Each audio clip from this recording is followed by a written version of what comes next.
Muy buenas noches, esto es Política y Poder. Hoy nos acompaña el diputado federal Héctor Jaime Ramírez Barba, médico, servidor público y político mexicano. Quédese, va a estar bueno.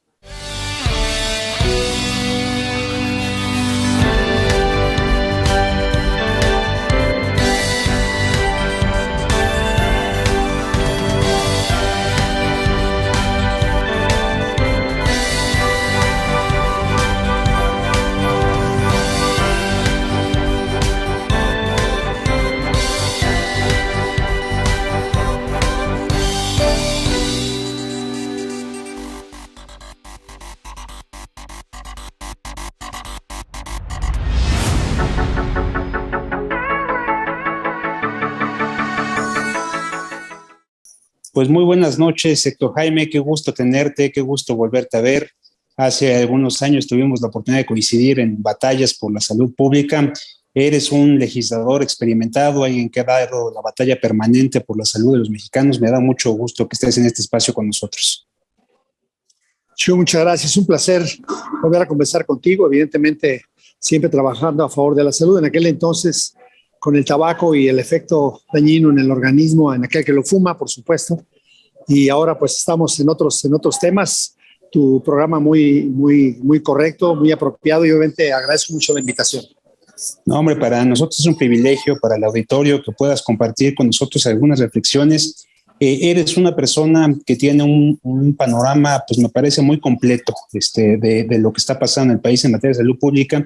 Y yo quisiera en este primer bloque que nos dieras un diagnóstico general de cómo está el sistema de salud, cómo ves a la salud pública en nuestro país. Mucho gusto. Mira, yo me enfocaría primero en cuando uno dice cómo lo veo, pues yo tengo 43 años de médico y me gustaría poner indicadores, porque debe ser a través de la evidencia como uno sustenta lo que uno ve, ¿no? Sabemos en la propia situación emocional que los ojos no ven lo que la cabeza no piensa. Entonces, empezaríamos, por ejemplo, qué ha ocurrido con la esperanza de vida de los mexicanos. Este indicador de la esperanza de vida de los mexicanos traduce mucho el balance de cuántos están muriendo y cuántos están naciendo. Y en los últimos 4 años, además acelerado por el tema de la pandemia, en segundo término, pero en primer término por el tema de la obesidad y las enfermedades crónico-degenerativas, la esperanza de vida de los mexicanos y en particular más acentuado en las mujeres empezó a descender. Es decir, íbamos con un buen rumbo y sin embargo empezó a disminuir la carga de la enfermedad que provoca la diabetes, la enfermedad cerebrovascular, la insuficiencia renal, la hipertensión arterial, pues empezaron a dar un efecto deleterio en los mexicanos y luego llegó la COVID-19 con una mortalidad verdaderamente inaceptable contra otros indicadores de otros países en las condiciones de las nuestras y pues murieron más de 600,000 mexicanos, muchos de ellos jóvenes.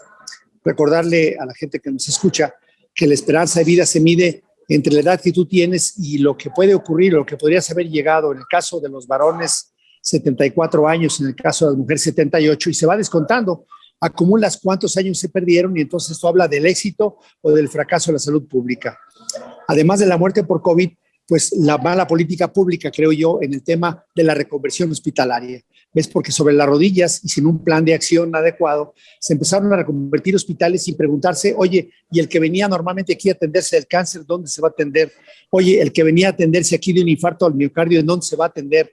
Oye, el que venía a atenderse de diálisis, ¿dónde se va a atender? Y esta reconversión pues causó más de 160,000 muertes en los últimos 2 años por temas directamente relacionadas a la programación de los servicios que normalmente se atendían en este planteamiento. Por fortuna para todos nosotros, un tema que pasó con la pandemia es que el número de embarazos disminuyó de manera significativa. Casi 500,000 menos de embarazos hubo para el 2021 y para el 2022 también. La tendencia que venía de alrededor de 2 millones de nacimientos al año, pues bajó a casi 1,650,000 y fue un factor benéfico. El tercer término, además de la pandemia, de la reconversión, que ha incidido en la esperanza de vida junto con las crónico-degenerativas, tiene que ver con la violencia, Shu. Es la cantidad de muertos que está habiendo por la violencia, que ya sabemos que en este periodo de apenas 4 años ha excedido lo de 6 de otros sexenios, también ha implicado que mueran muchos de manera prematura y que también se involucre como país en la carga global de la enfermedad y pues se reconoce en esta carga como lesiones y en algunos de los casos pues por homicidios. Un tema no cuantificado, pero se calcula de casi de 100,000, situ son aquellos que ni se han muerto, ni se han declarado muertos, pero están desaparecidos. Hoy vemos a caravanas por todo el país de familiares, madres, buscando a sus seres queridos, en donde están, descubriéndolos en fosas clandestinas. Bueno, con este indicador, entonces, de una esperanza de vida disminuida por las crónico-degenerativas, por la mala reconversión hospitalaria, por el impacto de la COVID y la mala planeación para prepararse a atender este tema, y por último, la violencia en este país, pues marca que comparado con otros países, incluyendo Latinoamérica, no marca lo mejor. El segundo indicador sería, bueno, ¿cómo estamos financiando y dónde estamos financiando los servicios de salud?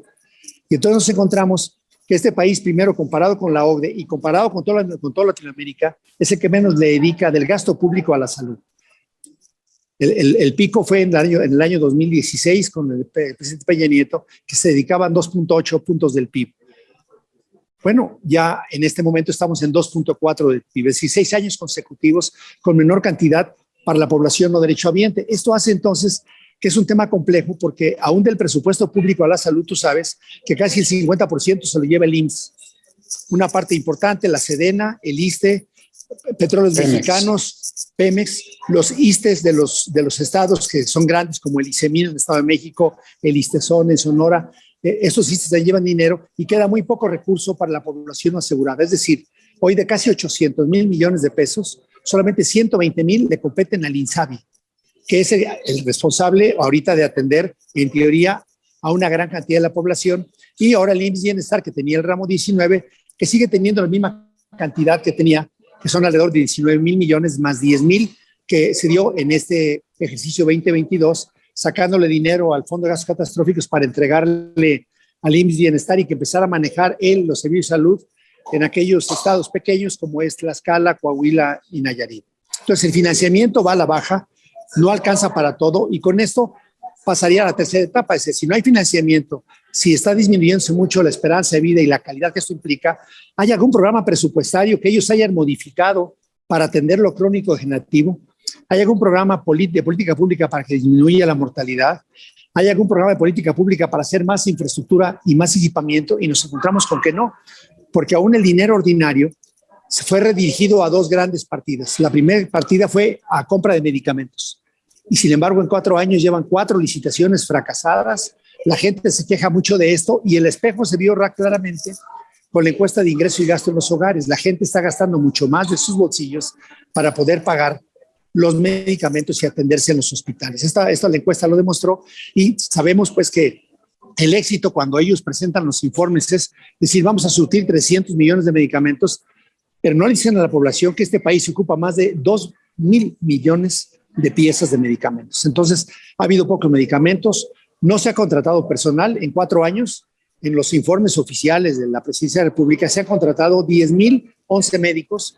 Cuando han salido de las universidades 50,000 licenciados en medicina, han salido alrededor de 17,000 especialistas en procedimientos. Si me permites, regresando de una pausa, abordamos este tema de desabasto de medicamentos que ha causado tanto impacto en la población.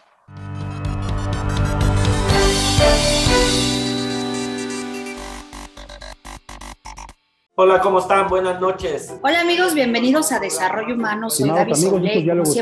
Amigos, qué gusto que nos acompañen, como siempre. Bueno, ya estamos aquí en bienvenido dinero. a Economía de Frente. En esta Amigos, ocasión bienvenidos a una tenemos emisión más de su programa En Derecho. Bienvenido. Este es tu programa Factor Capital Humano. ¿Qué tal? Bienvenido a esta primera emisión. IDC también está en la televisión. La construcción está muy lejos de recuperar sus... La carga por sí existía desde hace El Fondo Monetario Internacional. No te pierdas nuestra programación cubriendo temas como política, economía, corporativo, comercio exterior y temas de actualidad. Disfruta de la transmisión a través del canal 76 de Easy TV o a través del canal 168 en Total Play. También puedes vernos a través de las páginas de IDC, de Facebook y YouTube. IDC TV. Sintonízanos de lunes a viernes.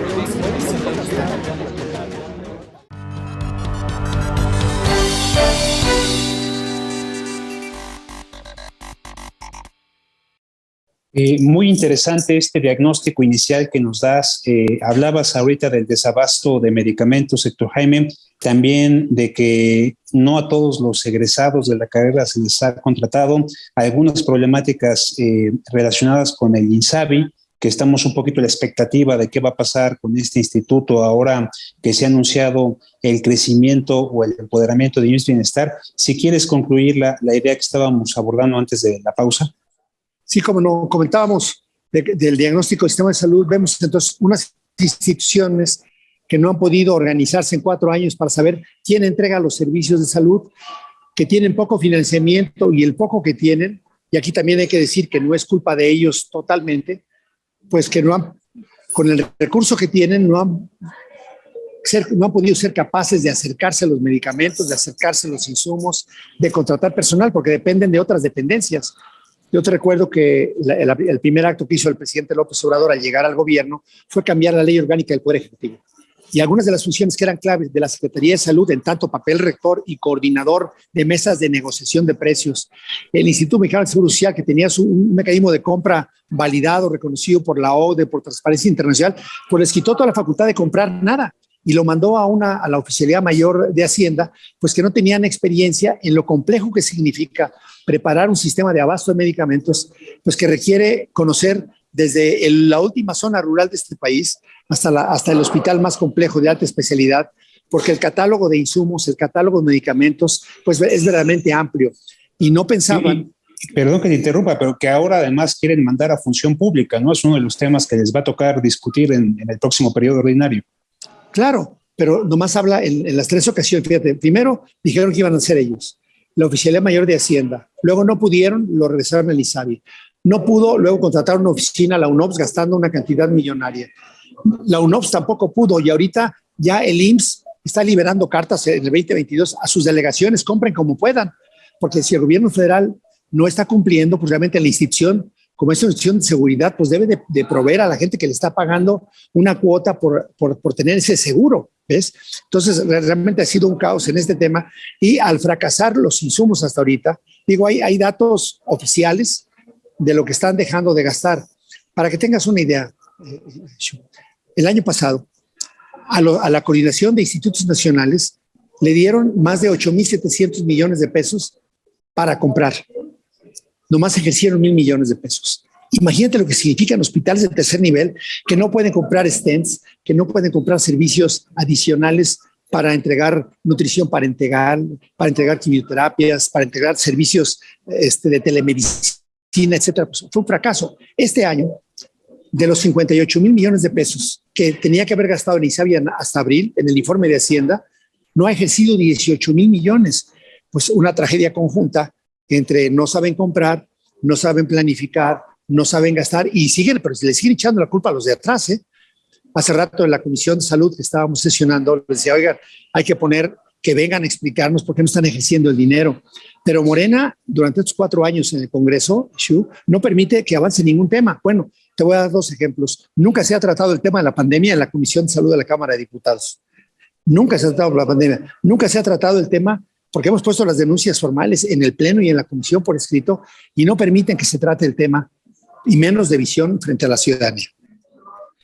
Oye, y bueno, ¿qué se puede hacer de cara a este fin de la administración? Sé que ustedes han estado trabajando una propuesta en el grupo parlamentario, por ahí hay una propuesta que también puso la diputada Patricia Armendáriz, que está comentando de un nuevo sistema de abasto. O sea, ¿hay algún tema que se esté discutiendo desde el Congreso? Porque parece una situación profunda que merece atención no solamente del Ejecutivo, sino también en este papel de revisión del gasto, también creo que ustedes tienen mucho que decir.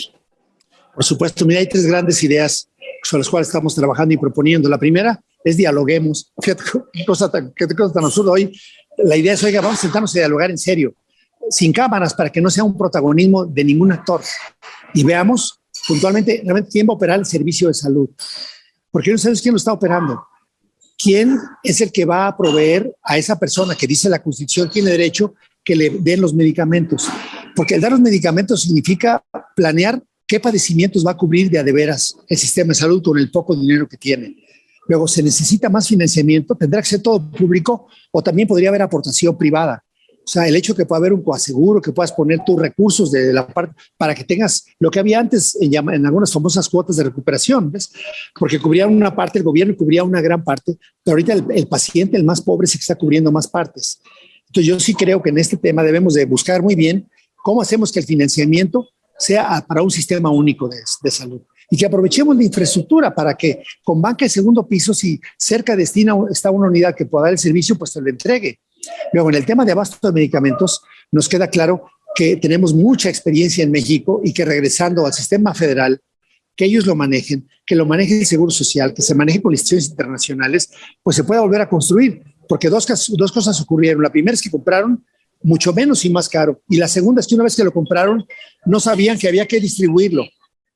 Y eso fue muy complejo porque se ha quedado, como hoy estamos denunciando en Sonora y en Sinaloa, oye, millones de pesos de medicamentos caducos en los almacenes por haber distribuido. Claro, ¿qué es lo que te iba a decir? Que también se perdió el control de inventarios, ¿no? Y la reposición que estaban obligadas las empresas a tener en caso de que estuviera cerca la fecha de caducidad, ¿no?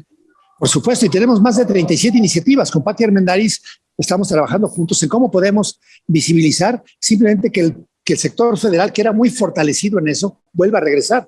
Porque fíjate, después de 4 años que dijeron que iban a comprar en el extranjero, el 98% del total de claves las han abastecido empresas mexicanas, ya sea transnacionales o mexicanas, pero en México, y solamente el 2% viene de fuera. Entonces, bueno, si ya sabemos esta realidad y ya la aprendieron, pues ¿en qué les podemos ayudar? Como oposición estamos en qué podemos ayudarle para que realmente el medicamento llegue a los mexicanos, Shu. Sí, porque me parece que eso es absolutamente lo más relevante. El tema del desabasto de medicamentos es un tema que ha reconocido el propio presidente de la República. Ha hecho pues, ya algunas declaraciones en sus conferencias mañaneras. Me parece que aquí hay que echarle un montón entre todos, porque al final del día estamos hablando de la vida de miles de mexicanas, de mexicanos. Y aquí ojalá que ustedes puedan hacer algo desde la Cámara de Diputados, donde además tienen pues la facultad exclusiva de aprobar el presupuesto de egresos, que por ahí estará discusión en noviembre próximo con ustedes. Si me permites, vamos a otra pausa, estimado doctor Jaime, y me gustaría regresar contigo, si bien ya abordamos un poco de la pandemia, pero bueno, esto fue una cosa inesperada para todos. ¿Cuál es tu balance de cómo se abordó la pandemia y sobre todo qué sigue? Porque estamos en medio de una nueva ola, de un nuevo pico, y me gustaría conocer tu opinión. Si quieres, vamos a una pausa y regresamos con tu opinión. Con mucho gusto.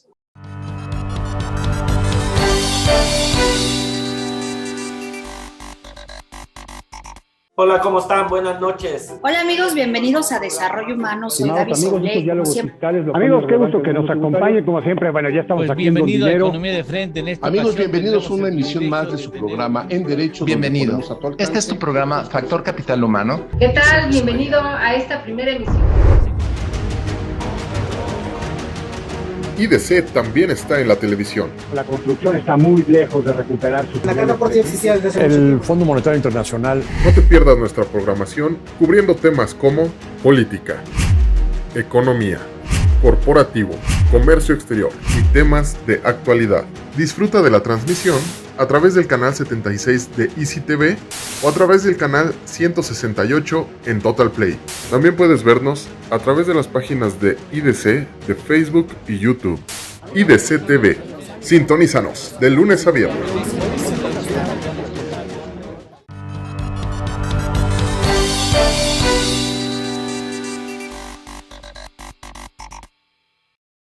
Pues estamos aquí en Política y Poder con el diputado federal Héctor Jaime Ramírez Barba, pues prestigiado y experimentado legislador, conocedor de los temas de salud.